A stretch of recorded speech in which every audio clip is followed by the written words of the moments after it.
Road വിണ്ടുകീറി. Railway ജലസംഭരണിയുടെ നിർമ്മാണം നിർത്തിവെക്കണമെന്നാവശ്യപ്പെട്ട് ദേശീയപാത അധികൃതർ റെയിൽവേക്ക് നോട്ടീസ് നൽകി. കൊല്ലം ഈസ്റ്റ് പോലീസ് സ്റ്റേഷന് മുന്നിലുള്ള റോഡാണ് വിണ്ടുകീറിയത്.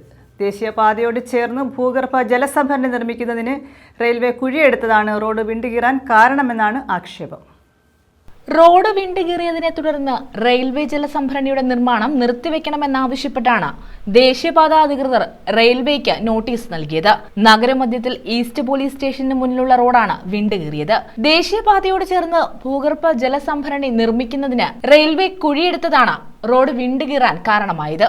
20 മീറ്റർ നീളത്തിലാണ് പാത വിണ്ടുകീറിയത്. ജലസംഭരണിയുടെ നിർമ്മാണം തുടങ്ങിയപ്പോൾ തന്നെ ദേശീയപാത വിഭാഗം റെയിൽവേക്ക് നോട്ടീസ് നൽകിയിരുന്നു. ഇത് അവഗണിച്ചാണ് പാതയോട് ചേർന്ന് കുഴിയെടുത്തതെന്നാണ് ആരോപണം. ഇതോടെ അടിമണ്ണ് നീങ്ങി പാത വിണ്ടുകീറുകയായിരുന്നു. കുഴിയെടുത്തപ്പോൾ തന്നെ മണ്ണിടിയാതിരിക്കാൻ മുൻകരുതൽ എടുത്തിരുന്നു എന്നാണ് റെയിൽവേ അധികൃതർ നൽകുന്ന വിശദീകരണം. ന്യൂസ് ബ്യൂറോ, കൊല്ലം.